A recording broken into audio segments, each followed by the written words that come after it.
Report sa pikas bahin niya ko sa ka construction worker gikapoy sa siyang trabaho gamay magsildo ni. Ni sideline mga higala og lahi niya sideline mga kagalaan kay matod pa adoy lahi man ning sideline na. Nakuhaan kini og balor sa 7.1 million pesos nga drugs.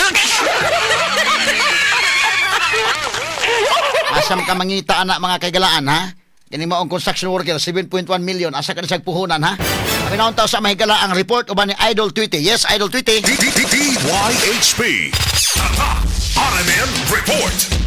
Radyo man Attorney Rufil, nagtingkagol karon sa Sawang Calaro Police Station kining usa ka 37 anyos nga construction worker.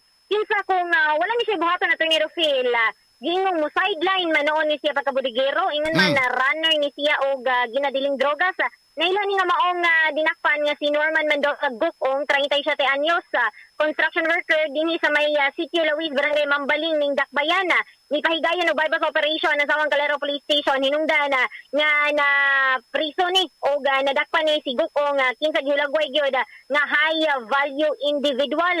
Niya nakuha gikan sa posisyon sa dinakpan mao estimated nga 1,050 gramos sa gidudahang shabu nga dunay standard drug price nga kapina 7 milyones pesos.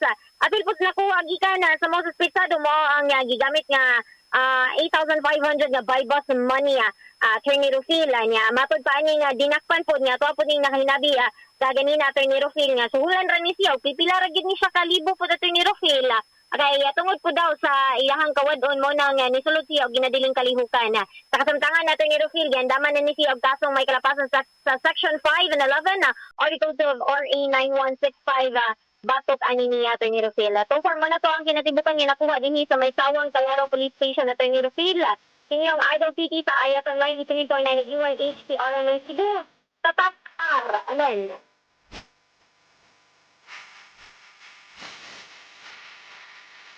Okay, salamat Idol Tweety. Happy birthday Idol Tweety.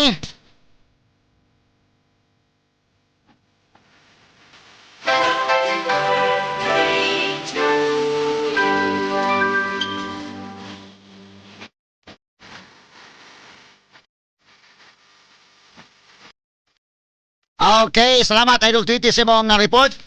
Happy birthday Idol Tweets. May nga pagpaminaw sa ato mga taga-Pintuyan Southern Leyte, Brother John G. Amper. Good morning mo diha. Onya di ito dunay happy blissful 72nd birthday pod ni Manang Paz Libres Amper sa Pintuyan. Onya sacerdotal ordination anniversary sad ni Reverend Father Plot Rodriguez. Good morning nimo Father Plot. Ang co-pastor ni Father Brian Flandes nga to na karon masahin sa St. Michael Parish sa Pintuyan Southern Leyte. Ikan sab sa CF Lamp. Good morning, Brother Danny.